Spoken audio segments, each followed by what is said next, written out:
예, 저희가 방금 이 성경의 요한일서라는 말씀, 요한일서의 말씀을 같이 교독을 했는데요. 일단 본문에 앞서서 저희가 요한일서라는 성경이 어떤 성경이고 이제 어떤 배경을 가졌는지를 조금은 짚고 넘어가려고 합니다. 그래야지 이 본문 말씀에 대해서 이 말씀이 이런 뜻을 가지고 있다라, 이런 의미를 가지고 있다라고 보면서 더 깊게 이해하고 혹여 오늘 말씀을 묵상하시는 분이 계시다면 거기에 더 도움을 받으실 것으로 믿습니다. 이 요한일서는 사도 요한이 에베소라는 곳을 중심으로 해서 소아시아의 각 여러 교회들을 돌보면서 썼던 서신입니다. 당시의 교회들은 여러 가지 위기가 있었습니다.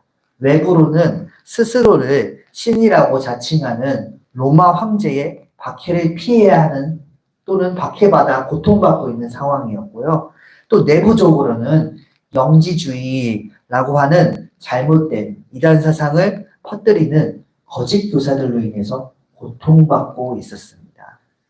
특히 그 당시에 여러 이 초대교회들 사이에서 유행하던 영지주의라는 그 사상은요, 인간의 육체가 약한 것이고 세상이 원래 악하기 때문에 이 가혹하게 취급을 해야 한다라고 하여서 기존의 도덕적인 질서를 깨뜨리는 것은 사실 원래 우리가 악하니까 전혀 문제될 것이 없다라고 하여서 성도들이 오히려 육체적 쾌락을 누려도 된다. 마음껏 누려도 어차피 악하니까 괜찮다라고 하는 잘못된 결론에 이르게 했습니다. 또한 육체가 악하고 이 세상이 악하니까 사실 예수님께서는 육신으로 오신 것이 아니라 단지 그렇게 보였다라는 주장을 했습니다. 또는 십자가에 못 박히실 때쯤에 사실 예수님께서는 어떤 청년에게 왔다가 떠나가셨다라는 등 이 성도의 신앙생활 그리고 신학적이고 영적인 측면에 있어서 아주 잘못되고 악영향을 끼치는 그런 사상이 교회들 사이에 유행하고 있었던 것입니다. 이러한 상황에서 요한은 요한일서를 쓰게 됩니다. 그래서 아까 말씀드린 그 영지주의, 그 사상으로 인해서 말하는 예수님께서 사실 육체로 오신 것이 않으셨다. 그런 주장에 정면으로 반박하고 있으면서도 또한 그 사도 요한이 직접 보고 모시면서 자신이 있는 힘껏 따랐던 그 예수님께서는 실제로 계셨던 분이다. 라는 걸 증언하는 것입니다. 저희가 요한일서 1장 2절을 잠시 읽어보겠습니다. 이 생명이 나타나셨습니다. 우리는 그것을 보았습니다. 그래서 우리는 이 영원한 생명을 여러분에게 증언하고 선포합니다. 이 영원한 생명은 아버지와 함께 계셨는데 우리에게 나타나셨습니다. 아멘. 이 말씀을 보아도 알 수 있습니다. 한 생명, 그러니까 예수님이라는 생명이 우리에게 나타났으며 그 생명은 영원한 것임을 사도 요한이 이 말씀을 읽는 모두에게 증언하고 선포하는 것입니다. 예수님께서 세상에 오셨습니다. 육신으로 오셨습니다. 육신을 입고 오셨고 사도 요한은 그런 예수님을 그 제자로서 섬기면서 증인의 역할을 이 예수님께서 부활하셔서 승천하신 뒤에 감당하게 된 것입니다. 이것은 다시 말해서 우리가 주 하나님과 제대로 관계를 맺기 위해서는 예수님께서 그 아들 되신 예수님께서 이 세상에 온전히 육신의 모습으로 나타나셨음을 믿어야 한다는 것입니다. 지금 저희 성도님들께서는 그 사실을 굳게 믿고 있음을 믿어 의심치 않습니다. 다만 이 요한일서가 쓰여졌던 시기에는 그런 아주 초보적인 초보적인 신학적인 것도 확실히 해야 할 필요가 있는 것입니다. 또한 요한은 이렇게 세상에 오신 예수님과 함께하는 저희가 이 단순히 믿는 것 그 단계에서 머무는 것이 아니라 그리스도인의 신앙의 모습을 해야 한다. 이렇게 말씀에서 나타내고 있습니다. 요한 1서 2장 1절을 또 읽어보겠습니다. 나의 자녀 여러분, 내가 여러분에게 이렇게 쓰는 것은 여러분으로 하여금 죄를 짓지 않도록 하려는 것입니다. 누가 죄를 짓더라도 아버지 앞에서 변호해 주시는 분이 우리에게 계시는데 곧 의로우신 예수 그리스도이십니다. 아멘. 이 말씀을 저희가 방금 봤는데요.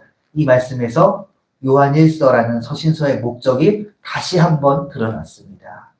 예수님께서 저희의 모든 죄를 대속해 주셨습니다. 없다고 해주셨습니다. 그렇기 때문에 저희 역시 그리스도인으로서 앞으로의 죄를 피해서 하나님의 말씀을 지켜야 한다는 것입니다. 그리고 그런 저희가 배경 상황을 가지고 오늘의 본문으로 들어가게 됩니다. 이 오늘 본문인 3절과 4절을 또 읽어보니까 이렇게 말씀하고 있습니다. 3절과 4절을 이제 같이 연속해서 읽어보도록 하겠습니다. 우리가 하나님의 계명을 지키면 이것으로 우리가 하나님을 참으로 알고 있음을 알게 됩니다. 하나님을 알고 있다고 하면서 하나님의 계명을 지키지 아니하는 사람은 거짓말쟁이요 그 사람 속에는 진리가 없습니다. 아멘. 보니까 우리가 죄를 피해 하나님의 말씀을 지키면서 하나님의 계명을 지켜야 한다. 그렇게 말하고 있습니다. 하나님의 계명을 지킴으로써 우리가 하나님을 참으로 알게 된다는 것입니다. 여기서 말하는 하나님의 계명은 참고로 하나님의 백성이 지켜야 하는 도덕적인 규례들을 말하는 것입니다. 그러니까 구약에서 제시하는 십계명과 같은 것들을 말씀하는 것입니다. 이 십계명 그리고 이러한 도덕적인 하나님께서 주신 규례들은 하나님께서 주신 법입니다.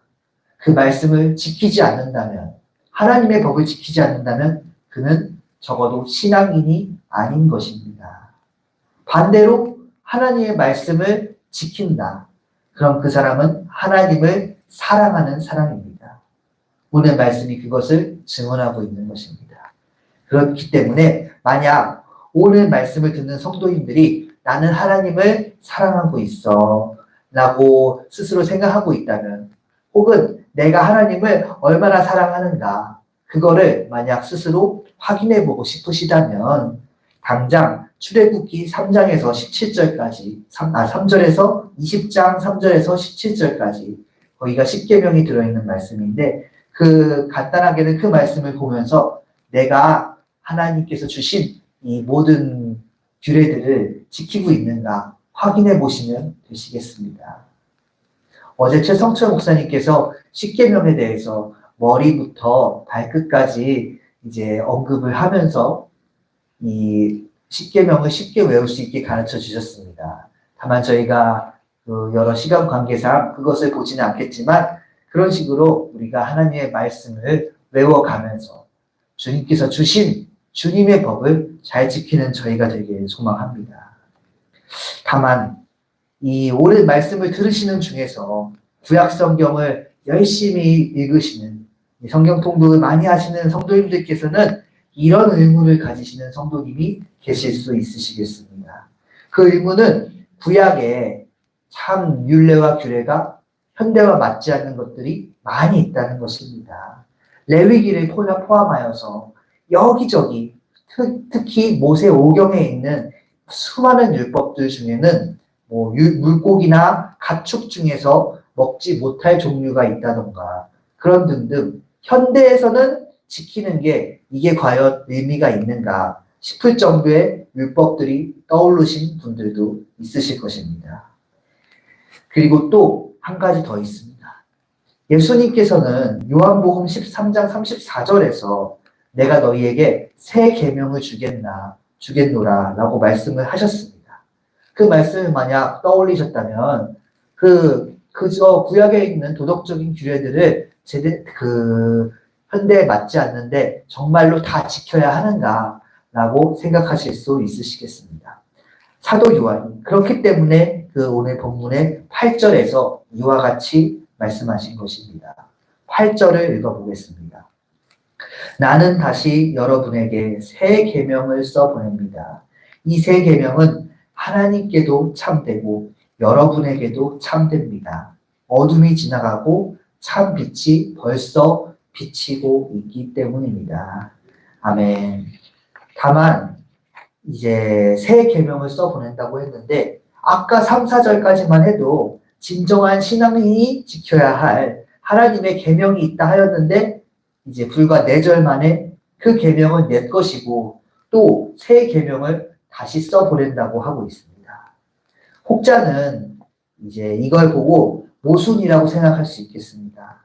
혹은 구약의 계명과 신약의 내용이 충돌하는 것이 아닌가 그렇게 생각할 수도 있겠습니다. 그러나 그렇지가 않습니다. 이는 구약과 신약이 충돌하거나 떨어지는 것이 아니라 둘이 함께 한 단계를 나아간 것입니다. 왜 옛 계명과 새 계명이 충돌하지 않는 것이냐? 왜냐하면 두 계명에 공통적인 부분이 있고 오늘 말씀에서 강조하는 것이 그것이기 때문입니다. 그것이 바로 하나님을 사랑하고 이웃을 사랑하라는 것입니다. 새 계명은 마태복음 22장 37절에서 39절에도 나와 있듯이 그걸 직설적으로 말하고 있습니다. 하나님을 사랑하고 이웃을 사랑하라. 옛 계명 역시 마찬가지입니다. 새 계명이 주어지면서 이전에 나왔던 그 시대에 맞지 않는 내용들은 눈에 들어오지 않게 되었습니다. 그러나 내 이웃을 사랑하라는 것, 그리고 하나님을 사랑하는 것 두말할 필요도 없습니다. 구약의 레위기 19장 18절을 제가 잠시 읽어보겠습니다. 한 백성끼리 양심을 품거나 원수 갚는 일이 없도록 하여라. 다만 너는 너의 이웃을 내 몸처럼 사랑하여라. 나는 주다. 아멘. 이렇게 구약의 말씀에서도 이웃을 내 몸처럼 사랑하라고 말씀하고 있습니다. 십계명에서도 사실 절반은 하나님을 사랑하고 하나님께서 싫어하시는 행동을 하지 말라는 내용이지만 또 절반은 하나님에 관한 이웃과 태도뿐만이 아니라 이웃과의 관계에 있어서 우리가 어떻게 해야 할지를 나타내고 있는 것임을 명심해야 할 것입니다. 오늘 본문 역시 9절부터 11절에 또 보면은 형제 자매를 사랑하여야 하며 만약 형제 자매를 미워한다면 그는 어둠 속에 눈이 가려진 채 걷는 것과 같다. 이렇게 말씀하고 있습니다. 이게 사실 사람이 함께 하다 보면은 잠시 감정이 상할 때도 있는 것이고 그런 경우는 흔한 일 아니겠습니까? 그러나 문제는 그 감정이 계속될 때입니다. 마음이 풀리지 않고 계속 미워하는 모습을 보여서 만날 때마다 서로 문제가 생긴다면 그거는 말씀에서 말하는 대로 어둠을 걷는 것과 같은 것입니다. 미움이라는 어둠이 눈을 가렸기에 넘어진다고 하는 것입니다. 그렇기 때문에 말씀을 정리하면서 오늘 말씀을 통해서 저희가 이 옛 계명과 새 계명의 교차점, 즉 하나님을 사랑하고 이웃을 사랑하는 신앙의 자세를 가지게 되길 소망합니다. 하나님의 말씀을 지켜서 내가 하나님을 사랑하는 사람이다. 그것을 확인하고 나타내는 나타나는 성도님들 되시길 바랍니다. 또한 이웃을 사랑하여서 이 마음의 감정으로 인해 이 하나님과 세상을 보는 눈이 흐려지지 않기를 그런 모습을 경계하고 지혜롭게 세상과 사랑의 관계를 맺어가는 저희 그리스도인들 되기를 주님의 이름으로 부탁을 드립니다. 기도하시겠습니다. 아버지 하나님, 주님께서 십자가에 못 박혀 돌아가셨고 다시 살아나심으로 인해서 이전에 잘못된 것들은 모두 사해졌습니다. 이제 저희가 하나님을 사랑하고 모든 것이 깨끗하게 된 상태로 주님 앞에 나아갑니다. 저희의 죄를 없는 것으로 해주셨으니 저희 역시 하나님 사랑하는 마음을 있는 힘껏 드러내며 살아갈 수 있도록 도우시옵소서. 또한 하나님뿐만 아니라 그 말씀에 나타나 있는 대로 구약과 신약에서 다 나타나 있는 그 말씀대로 내 이웃을 내 몸과 같이 사랑하는 사람 될 수 있도록 도우시옵소서. 혹여 미워하는 마음이 있다면, 싫어하는 마음이 있다면 그 마음으로 인해서 제 눈과 행동과 태도가 흐려지지 않도록 지혜를 더하여 주시옵소서. 이번 주, 한 주 시작할 때, 한 주 계속될 때에 온전히 주님의 도우심 가운데 있음을 믿사오며 살아계신 예수님의 이름으로 기도드렸습니다. 아멘.